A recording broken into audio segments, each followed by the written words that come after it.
Welcome to the lecture for Abnormal Psychology. Be talking today about eating disorders and sleep-wake disorders. When we talk about the eating disorders, we'll focus primarily on anorexia nervosa and bulimia nervosa. We'll talk a little bit too about binge eating disorder and some other disorders of eating and feeding. We'll talk about the sleep-wake disorders. We're talking about the two categories of Dyssomnias and Parasomnias. And so for all of these, we'll talk a little bit about diagnostic criteria, characteristics, and treatment. Okay, for anorexia nervosa, DSM criteria: restriction of energy intake leading to significantly low body weight. So restriction of energy intake, not eating, right? So not eating food or any other kind of nutrition with caloric content, restricting that to the point that you're at an abnormally low body weight for age, sex, and height, right? There's these kind of growth charts. Okay, typical weight is here. This is the low. This is low. Okay, ooh, this is too low, right? And they're really looking at BMI, the body mass index, now to kind of try to draw that line. Which again, it's not a matter of 1 ounce this way, 1 ounce that way. You meet criteria, you don't. Typically, oh yeah, this person has significantly low body weight. But beyond that, so it's not just that they're not eating and they're losing weight to kind of this dangerous level. They also have an intense fear of gaining weight or becoming fat, or they engage in this persistent pattern of behavior that prevents weight gain despite being at significantly low weight. So commonly, they do have the fear. There's this. It looks a lot like an anxiety disorder, right? Where there's this fear of being fat or becoming fat. But you don't necessarily have to have that to meet criteria. All you have to have is if they're underweight and they keep not eating despite being kind of dangerously below weight. And the reason I think in the criteria you don't require that fear to be there is people may have it but not report it, right? They'll deny, no, I'm not worried about that. I just don't want to eat. No, I'm good.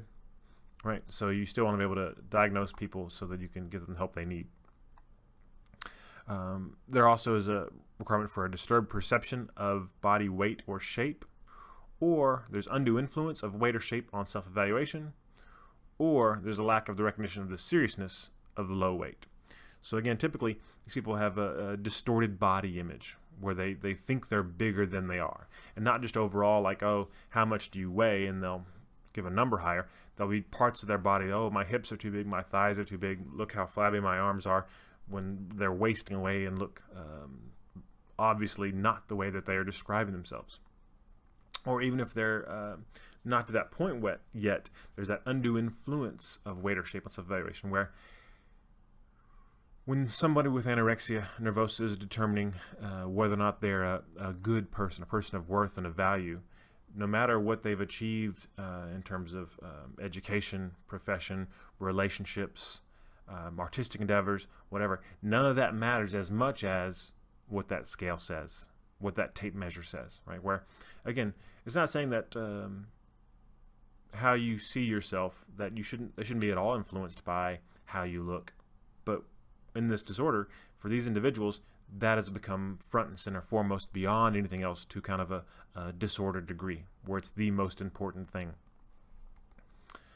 When you're diagnosing, you specify if they're restricting type or binge eating purging type, although that doesn't seem to matter a whole lot. In the binge eating purging type is rare, and people with anorexia tend to be more restricting type. And then you also specify the severity based on BMI.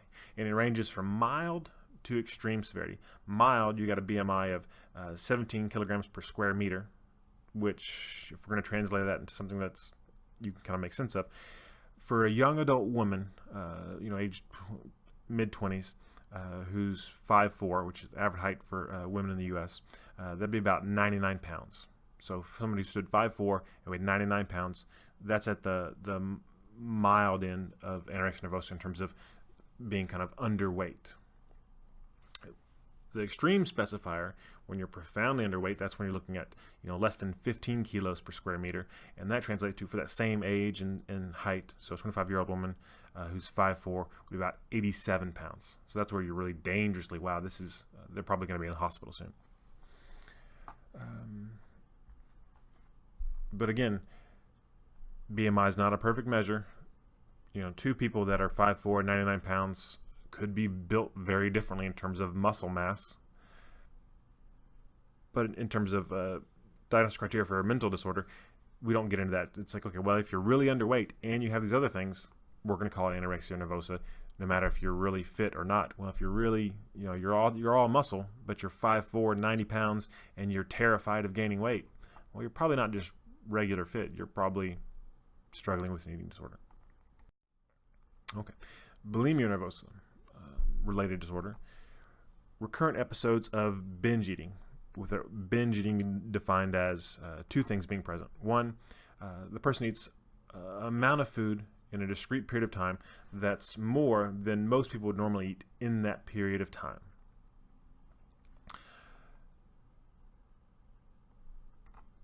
And two, there's a sense of lack of control when eating during the binge. Now, jump back up to that first one. Now, to meet criteria, you have to have actual eating like this kind of large amount of food in a small amount of time. But I will tell you, the people that suffer from bulimia nervosa and even anorexia that have some binge eating behavior, they can also have what we refer to as subjective binges, where they'll eat an amount of food that isn't necessarily more than kind of normal. It's not a lot of food, but to them, they still have that lack of control in eating, and they still experience it as a binge, where they'll eat, there's little snack size bags of M&Ms. Eat a little snack size bag of M&Ms, that's normal, right? I'm not talking about a pound bag, but the little bag, right? Most people would consider eating that in, maybe 30 minutes, normal, even in maybe 10 minutes, just, 2 handfuls. But somebody struggling with eating disorder, they may do that, eat that small amount in that amount of time, and experience it as a binge. Oh, I shouldn't have eaten it because it's a forbidden food, and so it has this similar thing, and they still may then engage in what comes next, which is the purge or the compensatory behavior. So anyway, with bulimia nervosa, you have the recurrent episodes of binge eating, which for diagnostic criteria has to be kind of a large amount of food during a small amount of time, with this lack of control, at least at some point. And then with that, there's recurrent inappropriate compensatory behaviors to prevent weight gain. So this is the purging, right? And this can be most commonly through vomiting, but can also be using diuretics, laxatives, exercise, or extended periods of fasting. So I'm going to eat a lot, binge, and then after I binge, I feel bad, and now I'm going to not eat again for a day or 2 days. So the binge eating and compensation, so the binge purge occurs on average at least once a week for 3 months, right? So if you're, feeling bad, your team lost in the finals of the World Cup, you're like, this sucks, and you eat a whole pizza. Okay, that probably was a binge. And if you then say, I'm going to work out really hard the next day, that may be some compensatory behavior. It's not yet bulimia nervosa, right? So, and these things do happen. These kind of, as we see with a lot of disorders, it's not like, these people have these disorders are these aliens that have these totally different behaviors. No, it's just more extreme. They're further along these continuums. So people that don't meet criteria for eating disorders do experience binges, and some engage in compensatory behaviors. Some binge and don't compensate, right? So it's not a disorder until it becomes a pattern. And kind of the criteria for the pattern is once a week for 3 months. But it's not just the binging and purging, right? Because that could be somebody just with an unhealthy eating style. For it to be an eating disorder where we're saying, okay, here's this phenomenon that's going on that all looks the same. There also has to be that other piece that we see with anorexia, where self-evaluation is, again, unduly influenced by body shape and weight. And it cannot occur exclusively in the course of anorexia nervosa. Because again, anorexia can have a binge purge type. So if somebody's binging and purging, but they're maintaining that super low weight and they're afraid of being fat, well, that's just anorexia with binging and purging.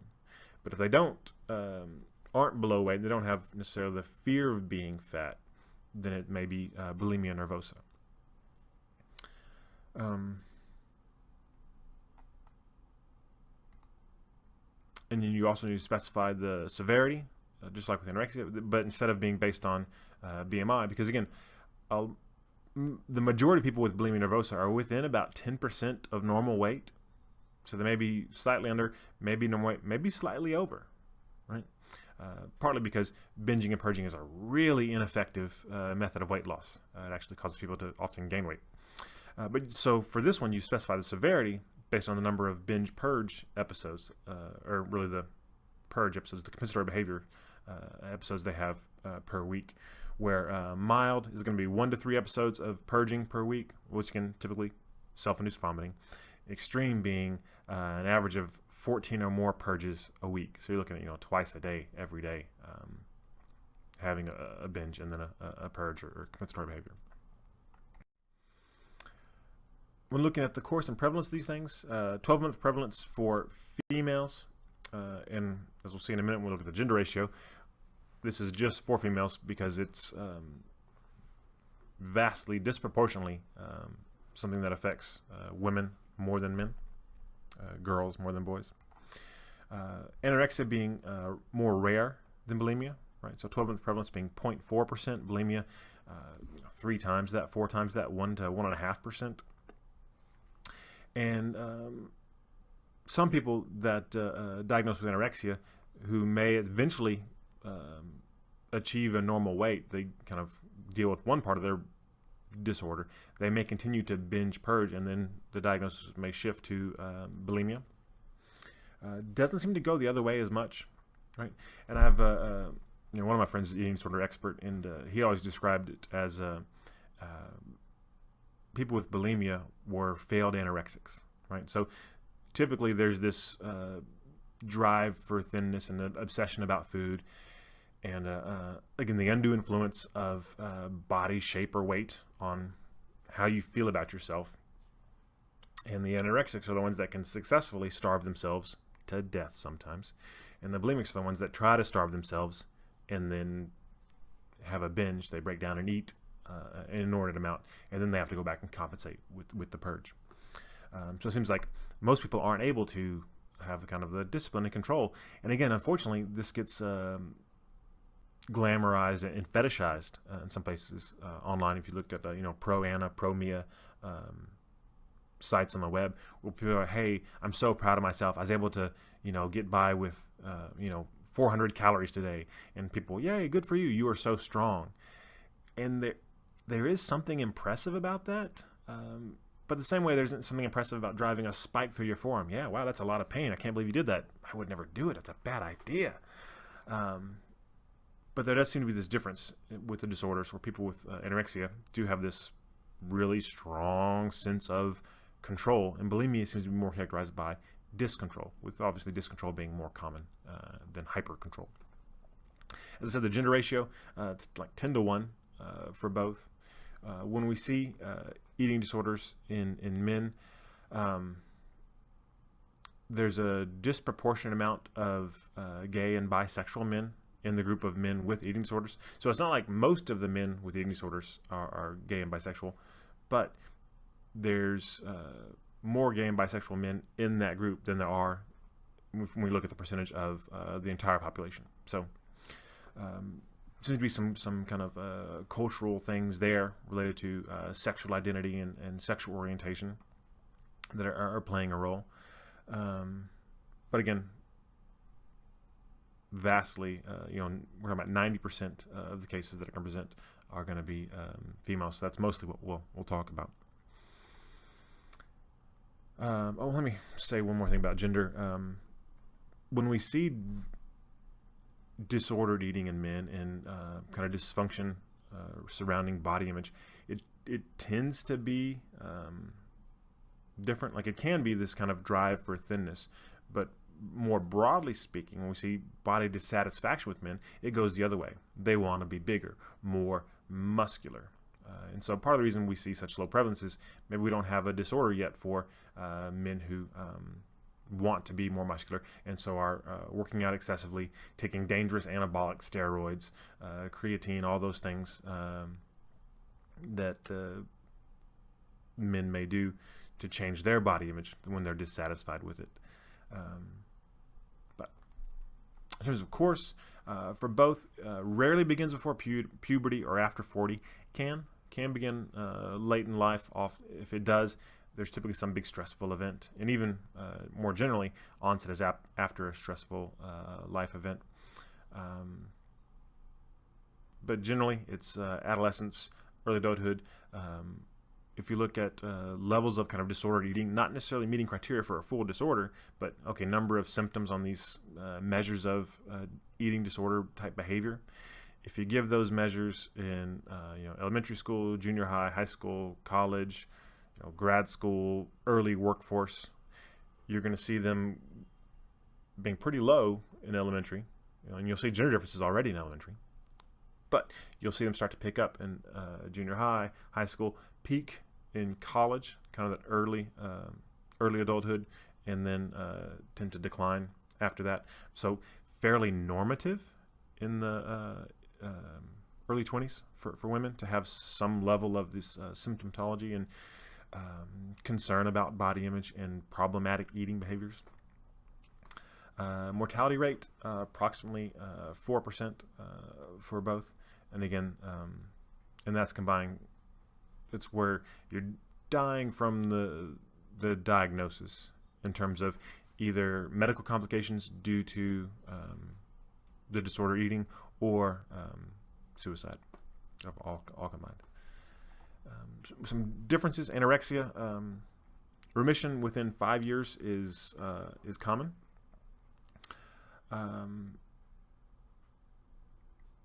Death, as you said, it can be from medical complications or suicide. It's seen as more treatment resistant than bulimia nervosa, which is interesting because, as we'll see in a minute, it seems to be generally less chronic. Because we see, you see that remission within 5 years. So basically, if you cannot die, you'll get remission, largely because you can't sustain, right? You can't sustain being 5'4", 87 pounds.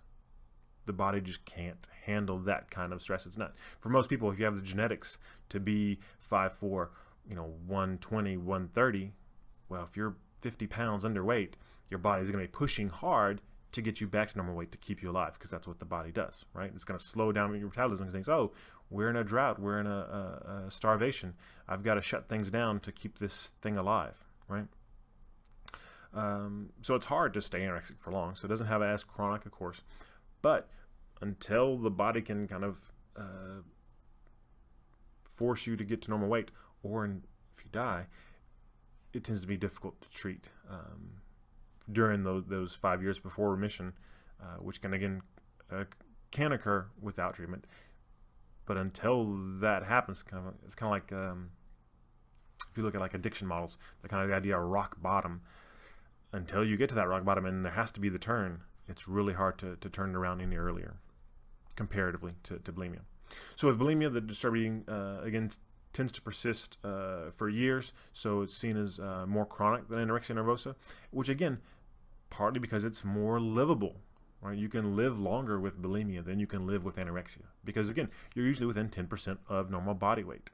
And again, we'll see in a second, there are some medical consequences to both of these things that aren't pleasant. But anorexia tends to be a bit more dangerous in terms of lethality, although the mortality rate is similar for both of them.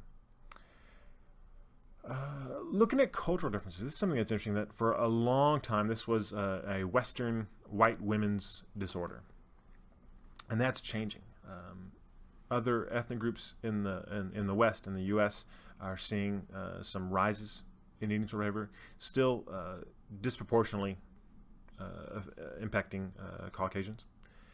But as we see the West import its culture elsewhere, and we see kind of this amalgamation of cultures with globalization, one of the downsides is we are exporting eating disorders, and so they are rising outside of the West. And so we see diminishing cultural differences, again, globally and also within our own country. Think about the medical consequences with anorexia.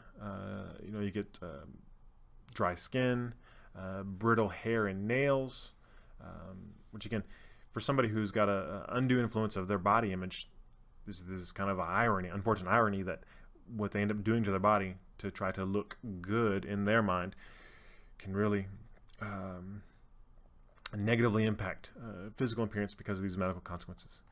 They also tend to experience cold intolerance because of the lack of body fat. They develop lanugo, this kind of fine, downy hair on the trunk of the body. And then more significantly, they can develop heart problems. Again, because you need fat is important for your body to work. And if you take out all the fat, body doesn't work as well. With bulimia, you can get the enlarged salivary glands, which gets the appearance, again, somewhat ironically, of a chubby face. And that is only for individuals that are engaging in vomiting, right? It's from vomiting it causes the enlarged salivary glands. Erosion of dental enamel, similarly if you're choosing that method to purge, because the acid coming up over time, destroying your teeth. And then most dangerously, possible electrolyte imbalance, right, from forcing up the liquids in your body properly, which can lead to heart problems and also kidney failure. So again, some pretty, you have both kind of cosmetic medical consequences, which are contrary to kind of the goal often of the behaviors, but then you also have some more serious medical consequences that are potential that can cause some real problems. We look at comorbidity with other disorders. For anorexia, major depressive disorder, fairly common. Also, obsessive compulsive disorder, which again, if you think about that, hyper controlling and the anxiety, the fear of fat, and if I do this, this will happen, right? If I eat this thing, I'm going to get huge. That's kind of OCD type thinking, and you see these interesting things. There was a study, I can't remember the name of it now, years ago, when World War II, we had soldiers that volunteered for a study to see, okay, what happens when we starve people? Because we want to see, well, if we starve them, can we now, make them confess to things they wouldn't have done? That kind of research the Army loves to do. And one of the interesting things they found is when they starved these soldiers, they began to develop symptoms that looked a lot like OCD, with obsessions being about mostly food, but not just I'm hungry, but they had intrusive thoughts and they had compulsive behaviors to deal with those intrusive thoughts. So maybe there's some connection there between starvation and OCD. We also see some substance abuse. I'd say less so than with anorexia, but it does co-occur with anorexia. For bulimia, again, we see major depressive disorder co-occurring fairly frequently. And for both these things, the depression tends to follow the eating disorder rather than vice versa. People don't typically get depressed and then develop an eating disorder while depressed. The depression comes after the eating disorder, possibly as a consequence of the eating disorder, right? If you're hungry all the time, you're going to be tired all the time, and that fatigue is going to cause stress, and that eventually can build into a depression. Also tends to be a lot of anxiety, generalized anxiety disorder, not uncommon with bulimia. Borderline personality disorder is something that co-occurs more frequently than with some other disorders. And this is a personality disorder that is characterized by instability, right? Instability of identity, affect, and relationships, which again, you can kind of see that bulimia is that instability that no, don't eat. Oh, eat a lot. Oh, got to get rid of it. It's kind of up, down pattern. So that fits to some degree. And then substance abuse. Again, the disinhibition characterized purging with bulimia kind of fits with substance abuse.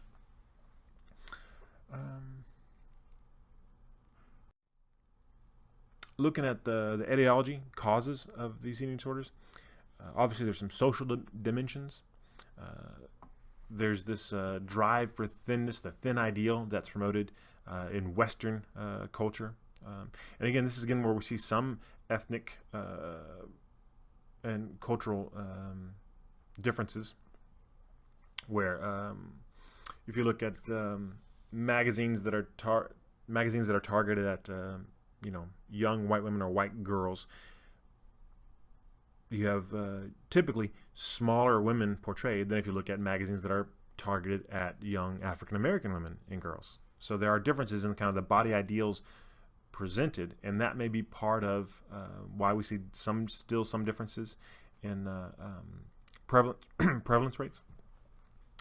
One thing I wanted to say earlier that I forgot to mention about the cultural differences, because your book said, what was that line?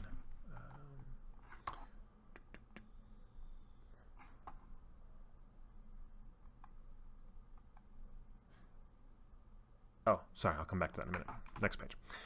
Anyway, there's the internalized drive for in the media, and there does seem to be this relation between amount of media exposure and dissatisfaction with body, where if you have, you can isolate kids that for whatever reason, when they were little, they went off to communes or something with their parents, and they didn't see a lot of TV or magazines or internet. They're going to have less body dissatisfaction. Once they come back into our media savvy culture, you see it rocket right up. So there definitely is something going on there. Dieting certainly plays a role in kind of attitudes towards restrictive eating. And again, not everybody who diets develops an eating disorder, but pretty much everybody who has an eating disorder dieted first, right? And dieting is an ineffective method for losing weight or managing weight, right? Because again, the body's got that internal thermostat where you restrict caloric intake, it's going to shut down your metabolism, and then you're just going to be chasing something you can't catch. And we also see that there's these patterns with restrictive eating and dieting and anxiety, where dieting causes anxiety and eating relieves anxiety, which you can see might start to build into that binge purge cycle. Obviously, there's biological dimensions, probably some genetic component. Genetic component for what? We don't know. Like, not specifically for the disorder, but for some characteristic that influences the disorder. Yeah, probably. In terms of psychological dimensions, for eating disorders, typically see low self-esteem, perfectionism combined with distorted body image, and the perfectionism being more characteristic of anorexia nervosa than with bulimia nervosa. And then also lower tolerance for negative mood states seems to be more common, and that's something that's probably more associated with bulimia, where again, it's where okay, in terms of treatment for anorexia, medications generally ineffective. There's no known effective treatment, medical medication for anorexia. The immediate goal is typically to restore weight and keep them from dying, right? So if they're that severely low weight, it may involve hospitalization and forced feeding. They're put on IV. You bring in, a nurse or a therapist, social worker. Will be bringing them food on a tray. Here's your food. I'm going to watch you eat it. And then you have to put, sometimes if it's inpatient, putting your fingers in their mouth to make sure they didn't pocket it in their cheek to keep from eating. And then monitored so they don't, purge afterward. But you can't do any other therapy stuff until you're sure they're not in medical crisis. So once they're at a medical crisis, okay, now we look at the next step. And the next step typically involves some type of CBT, cognitive behavioral therapy. And with anorexia, you're really looking at targeting that anxiety and that fear about weight gain, about being fat, and challenging the basis for their self-worth. That, being good and being thin are not the same things. What else is good about you? What gives you value, right?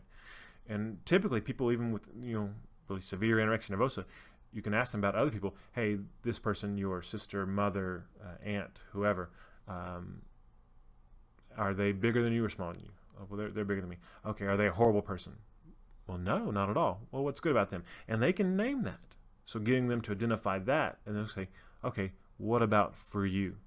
And bring that that evaluation of others that's not influenced by body shape and size, and turn it back around. So changing that emphasis. And also family therapy interventions often are helpful for a couple things. One, because something that we see, not all, but many families with where one person has anorexia nervosa, are some dysfunctional messages about food and body, right? And so oftentimes you'll see this kind of generational eating disorder behavior where, and again, because it's primarily females, the mother having some kind of body image issues and food issues, and so being critical of the daughter. Oh, you're gonna eat that? I wouldn't.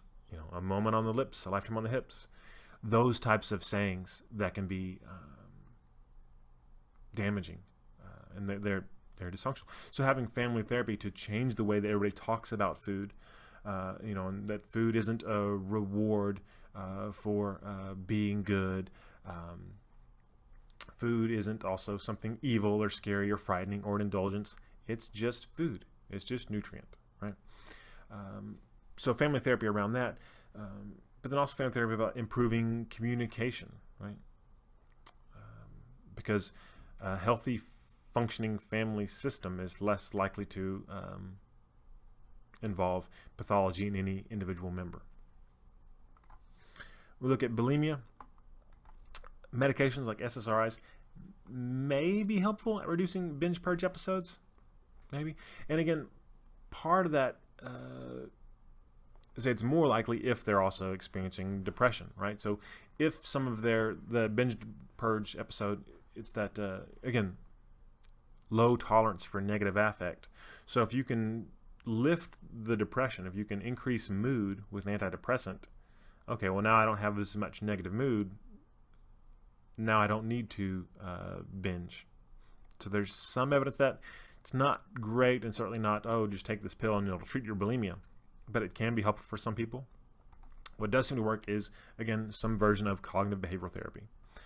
With a lot of it having to do with psychoeducation on weight loss and nutrition, teaching people about how ineffective binge purging is for weight loss, and because you'll have things where these really kind of distorted thoughts about food, where somebody suffering from bulimia nervosa, if they eat a candy bar, so how much do you weigh right now? I'm like, I weigh 120 pounds. They eat a candy bar that weighs, 6 ounces. How much? I weigh 120 pounds. Eat the candy bar. How much do you weigh now? I probably gained 5 pounds. Well, that's physically impossible to gain 5 pounds eating 6 ounces of something, right? But again, that's where the thinking goes, because it gets distorted and blown out of proportion. So doing some psychoeducation about weight loss, about nutrition, even changing the way they're eating. So oftentimes the behavioral part, specifying whether they're eating multiple small meals in a day, so they don't go for those long stretches and get hungry. Because if you don't get as hungry, well, then I'm less likely to engage in a binge. If I don't binge, I don't have to purge. And it's about breaking that cycle, right? Because it is very much like a cycle of addiction. And you've got to change that cycle. And then you're also looking at alter the distorted thinking about their body and about eating. Another alternative would be interpersonal therapy we've talked about before, that focuses on a lot of overlap with CBT, but then more of an emphasis on relationships, communication, developing healthy relationships.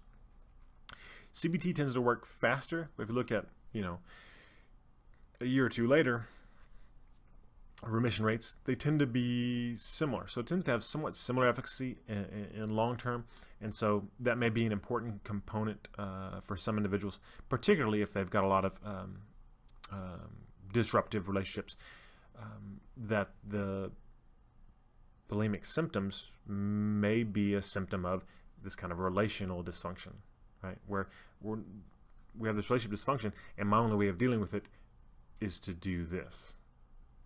So if that's kind of the case, well, then we need to not just work on your coping mechanism. We need to work on the thing you're coping with, which is this relational dysfunction. Okay. Now, the thing I want to talk about culture differences I wanted to come back to, because your book notes that there are these some differences among ethnic groups, in the U.S. regarding eating symptoms. And it says, it would seem that tailoring treatment to these ethnic groups would be useful. No. Tailoring treatment to the individual is useful, right? And it's something that really frustrates me when you look at books on multicultural treatment, because it's super important to identify whenever there are these patterns of differences among ethnic groups as possibilities, as hypotheses you can use in treatment. And that's super valuable. And they're right about that. But you should only use it as a hypothesis. So if I've got this thing, okay, well, if this person is Hispanic or Latina, then okay, there's evidences that Latinas tend to put more emphasis on this. Then I should have the hypothesis, okay, if my client is Latina, okay, she might be more likely to do that. I need to be open to that idea. But I shouldn't assume that she is because there's this group difference. Because there's variability within that group, right? So again, these kind of multicultural studies of ethnic differences are helpful to form hypotheses, but they're not laws. It's not, okay, these people are this way. Because again, there aren't these people, they're all people. They're just some groups of people share some common history, culture, language, perhaps. But there's significant variability within those groups that share those labels. So it's just my word on treatment regarding cultural differences. When we learn about them, they should be foundations of hypotheses, but they shouldn't be prescriptive. Oh, okay, if the client comes in and they're African American, you must do this. No, it's a maybe. Be aware of that as a possibility. Okay, enough of the soapbox. Other eating disorders, avoidant restrictive food intake disorder. So this is interesting. People that they just don't want to eat, or they will avoid foods, and sometimes it's certain foods because of texture. So they've got either just don't want to eat, or they are avoiding food, and it results in observable impact. So basically, they're not gaining weight, and often it's something that's diagnosed in kids, kind of like a failure to thrive type thing, where they're just real picky eaters to the point that they're not growing where they should. And it's not anorexia nervosa because they don't seem to be concerned about getting fat; they just don't want to eat. And this is something that can occur, often occurs when it does as part of another disorder, like depression or an autism spectrum disorder, right? So kids with kind of autistic stuff often have texture issues, sensory issues. And again, you're not going to necessarily diagnose this as well unless it's prominent. It's like, okay, well, if it's a kind of a big deal that they're not eating and it needs to be a focus of clinical attention, okay, well, then you slap this other label on to make sure that that gets dealt with. But again, if a kid has autism spectrum disorder and has some sensory issues, and they'll only eat chicken nuggets, but they're gaining weight fine, you probably won't add this diagnosis. Same thing with other disorders. You add it only if you're really concerned about the eating behavior. But it's not anorexia, it's just not eating for some reason. Pica, again, something that's more often diagnosed in kids than adults. Eating of non-food items, non-nutrient items, dirt, toys. And again, something that more often occurs with individuals that have intellectual disabilities. And again, you diagnose it if it's an area of clinical concern that needs some focus. Rumination disorder, a little similar. Repeated regurgitation of food. So this isn't somebody who's binging and purging. It's just something that's kind of it's kind of gross, but throwing up in their mouth, and they may spit it out, or they may not. And again, something that happens sometimes with kids and with people with intellectual disabilities. Binge eating disorder. So this is one that's has been a kind of a possible diagnosis for a while, like a diagnosis of future study, and now it's officially in the DSM, where you have recurrent binge eating without the purging, and you're distressed about your binge eating. So still a fairly new disorder. Don't know a whole lot about it, but it seems to be the treatment for it often similar to what's effective with treating bulimia. What we know about treating binging in the course of that disorder seems to be effective with this one as well. And finally, just a little bit about obesity. Obviously, obesity not a disorder, which is interesting. Because in the DSM, again, everything you do, eat, sleep, have sex, be happy, be sad, remember things, forget things, there tends to be a way to diagnose pathology if you do too much or too little, right? Too sad, you're depressed. Too happy, you're manic. For eating, if you have a drive for thinness and you have too much concern about your body, it's pathological and we can diagnose it.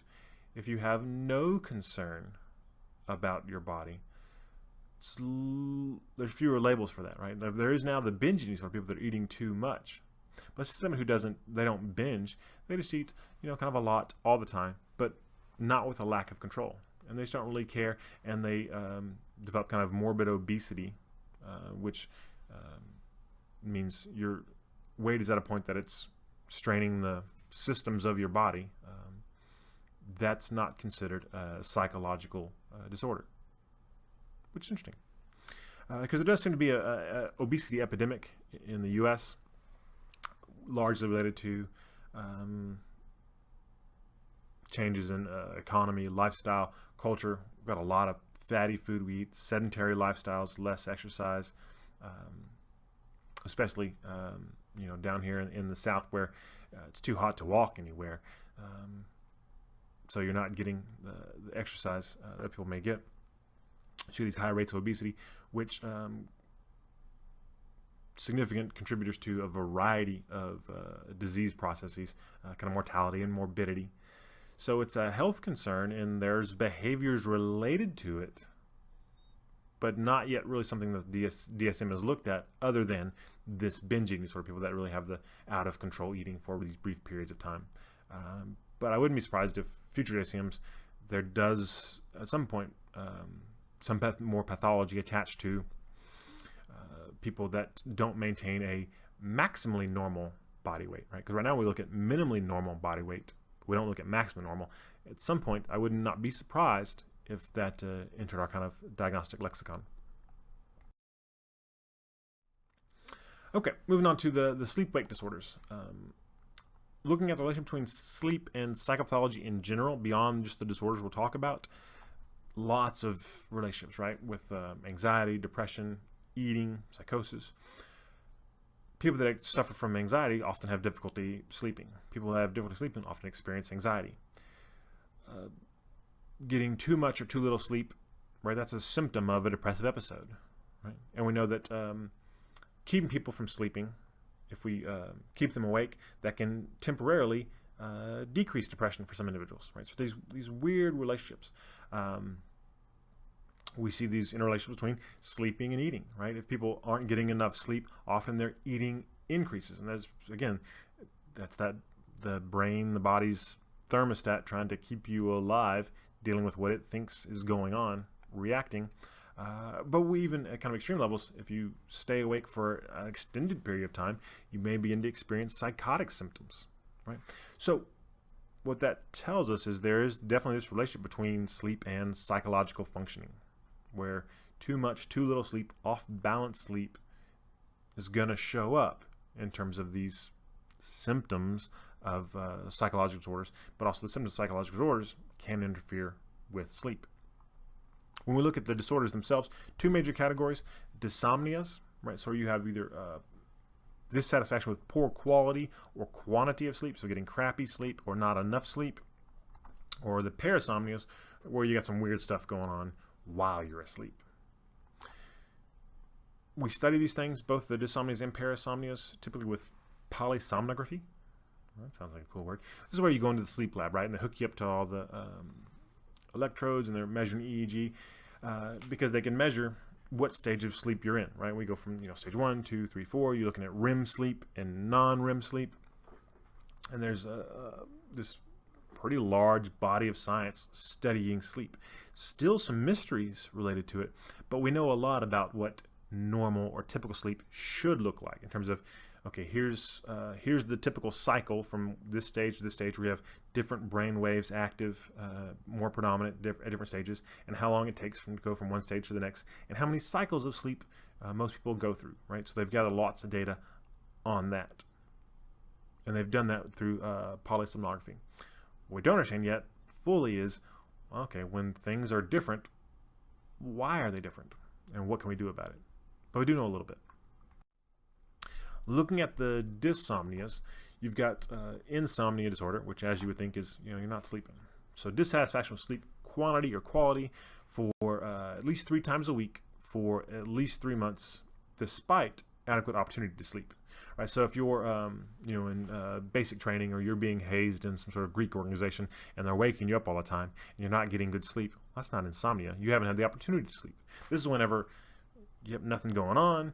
Yep, and you don't have twin infants crying, waking you up. Nope, that's not insomnia. That's life. You get through it. This is whenever it's quiet. You go to bed. Nobody's hollering at you. Nobody's crying. You've got 8 to 9 hours to lay there, but you can't sleep, and you can't get good sleep. And it typically involves either different types of crappy sleep, either difficulty initiating sleep, so you can't go to sleep, difficulty maintaining sleep, so recurrent waking, or early morning waking with an inability to go back to sleep. So either can't go to sleep, wake up all the time, or just wake up too early. That 4 a.m. you're up and you can't go back to sleep. Any of those could show up as insomnia. But again, crappy sleep happens sometimes. And again, it tends to happen more when we're experiencing stress. Stressful life events can disrupt our sleep. So you don't get the disorder unless it's this kind of more pervasive pattern where it's happening regularly, at least 3 times a week, for a while, for 3 months. So there's some normative insomnia. If you got a month of crappy sleep, okay, that's a month of crappy sleep, not a disorder. Flip side, hypersomnolence disorder. So excessive sleepiness despite getting plenty of sleep, which plenty of sleep for an adult being identified as 7 hours of sleep. And again, where this is happening regularly, so again 3 times a week for at least 3 months. And we'll talk about narcolepsy in a minute. This isn't narcolepsy, which is a very kind of different disorder. It's just being real sleepy. And it can involve, how do you know you're sleepy? You just feel sleepy? Well, it could be that you have recurrent lapses into sleep, so you're falling asleep a bunch during the day, or you have a prolonged main sleep episode, which a prolonged main sleep episode is more than 9 hours, but it's more than 9 hours that's non-restorative. So you slept for 9 hours. You didn't wake up. No nightmares. 9 hours dead to the world. You wake up and I'm still tired. What the hell? Or the other kind of interesting symptom here is difficulty being fully awake after abrupt wakening. So somebody abruptly wakes you up and you have a hard time, kind of groggy. That may be a symptom of hypersomnolence too. So, but being very sleepy all the time. Different than narcolepsy, right? So hypersomnolence, you're very sleepy and you may nap a lot, but you're not just falling out. Where narcolepsy is this recurrent periods of irrepressible need to sleep, right? Hypersomnolence, I really would like to sleep. I think I could lay down here. Narcolepsy, you're talking and then you're asleep, right? So irrepressible need for sleep, falling asleep, or napping within the same day, at least 3 times a week for 3 months. So again, there's this pattern. And with narcolepsy, you have to have either cataplexy, which cataplexy is a sudden bilateral loss of muscle tone with maintained consciousness precipitated by joking or laughter, which means if you have any friends with narcolepsy, as I have, it's entertaining to be around. They don't enjoy it so much. Sometimes if they have intense emotions, typically with joking and laughter, they stay conscious, but they lose muscle tone bilaterally. So both sides of the body, they go limp. They're awake, not asleep. Which again, it's because when you go into REM sleep, you have loss of muscle tone, right? So that you're not thrashing around while you're dreaming. They have that while awake sometimes. That's cataplexy. Or it can show up in a medical study if they have a hypocretin deficiency. With hypocretin is what's the name for that? Orexin, I think. Yeah. orexin, yeah, which is a neuropeptide that regulates wakefulness. So you can identify in a lab somebody has narcolepsy if they have a hypocretin or orexin deficiency, or if during a sleep study, a nocturnal sleep polysomnography shows a REM sleep latency of less than 15 minutes. So they get to REM super fast, right? For most people, it takes a while to get to REM sleep. Somebody with narcolepsy, under a quarter an hour. The parasomnias, so the weird stuff during sleep. So you've got the non-REM sleep arousal disorder, and you specify two types: sleepwalking type or the sleep terror type. Sleepwalking, somnambulism, can also include sleep eating, sleep other things. Allegedly, sleep killing people. That's a thing that people have used on trial, that they've committed acts of violence while asleep. Maybe. It's weird. Sleep terrors, that's where you have the waking. More common in kids, can happen in adults, where they'll wake up screaming, ah, and you try to wake them up and they can't wake up. And if you do wake them up, what happened? Like, well, what are you doing? What's the matter? So they're not having a nightmare because it's not during REM sleep, right? Because dreaming, nightmares happen during REM, but this happens in non-REM sleep. So it's just this screaming, and then they're still asleep. They don't even wake up. And if they are awakened while sleepwalking or having a sleep terror, they typically have amnesia for the episodes, and they don't remember walking, they don't remember screaming, they don't know what's going on. They typically are confused and disoriented because, again, they were asleep. Differs from nightmare disorder. So nightmare disorder obviously is going to occur more during REM sleep, which, again, just having recurrent disturbing nightmares. That in itself could be a disorder.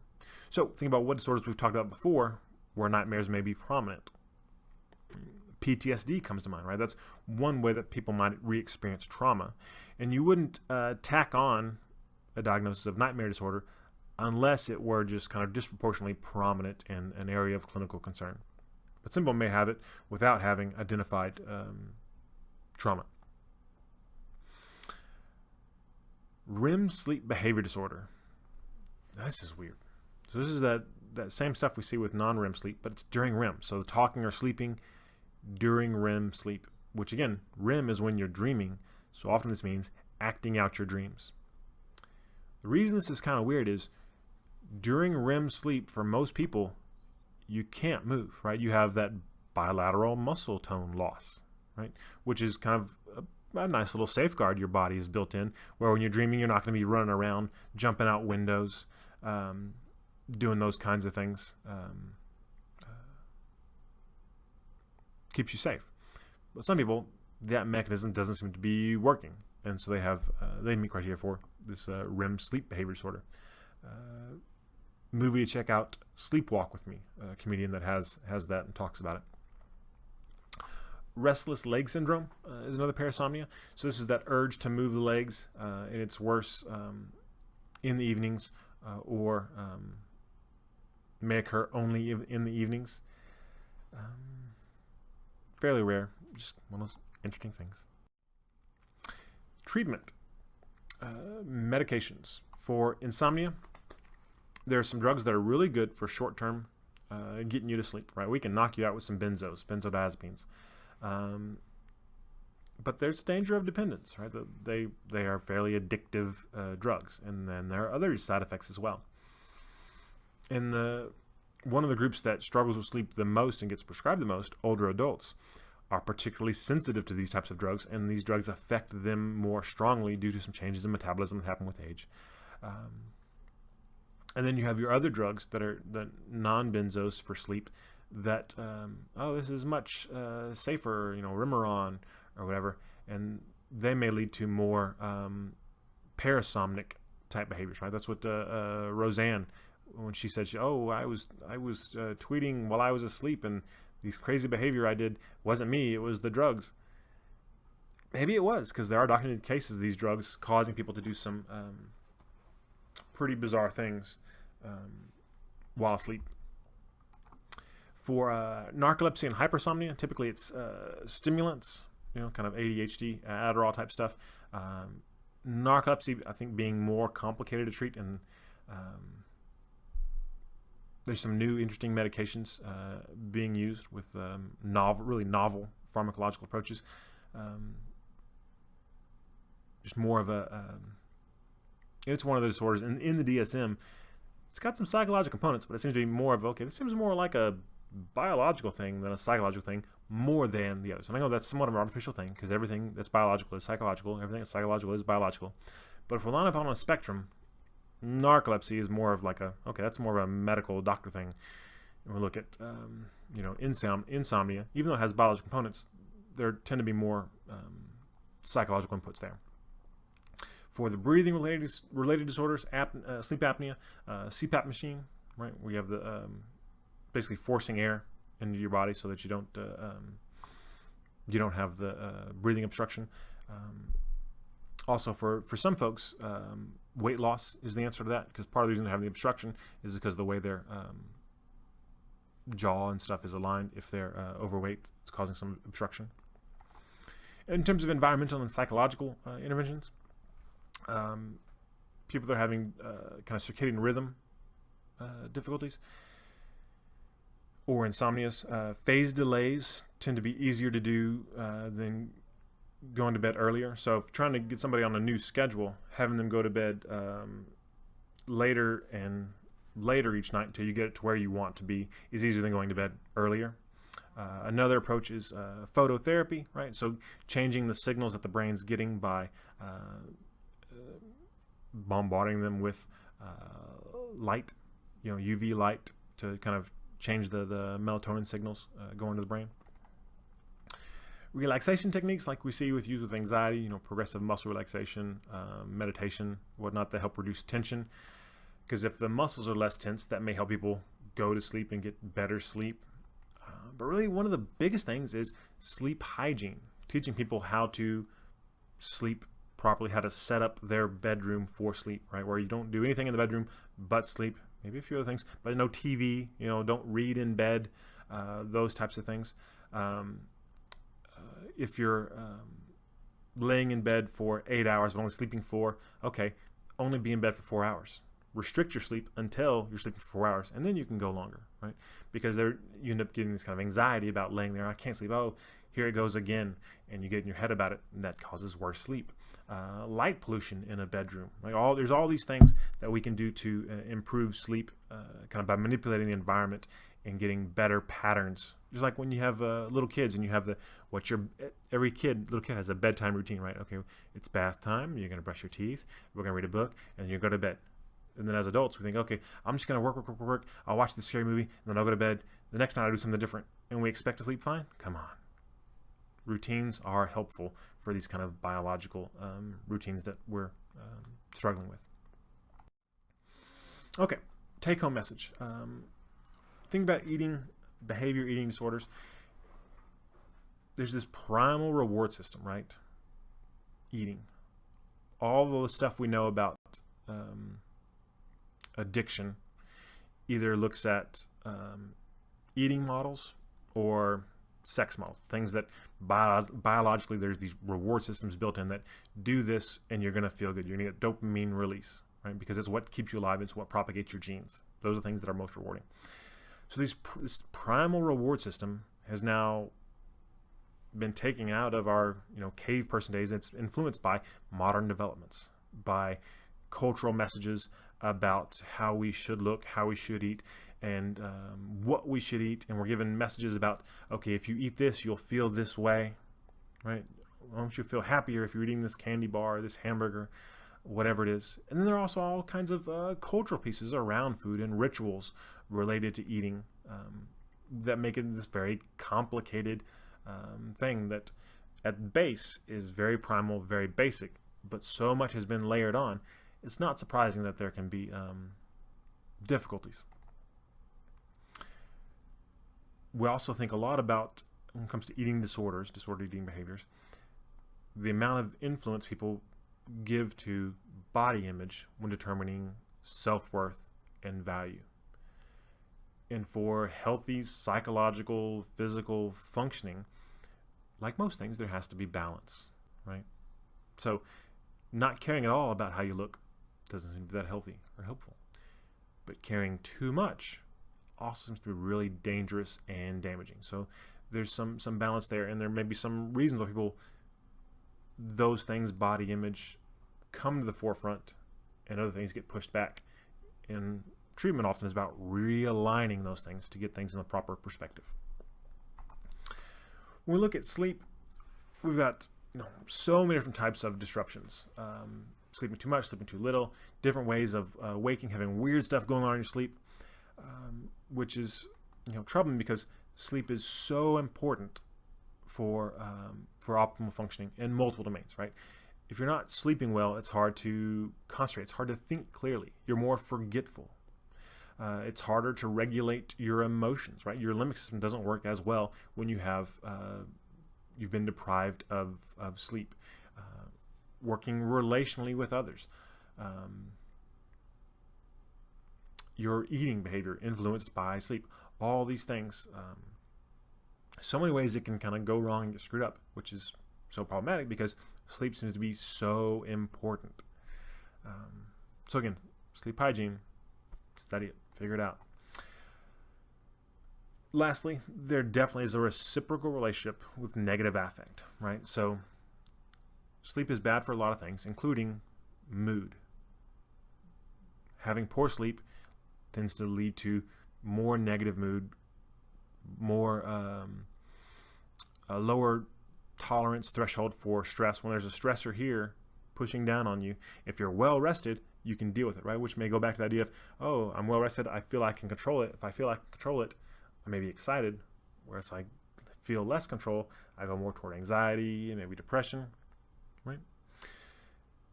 So there definitely is that where less sleep is going to negatively impact your mood. But then same thing, if something else disrupts your mood when you're depressed and anxious, it's harder to get good sleep.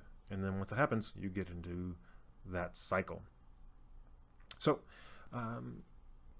take care of yourselves. Eat well, eat appropriately, and get a good night's sleep. That's all for now. Take care.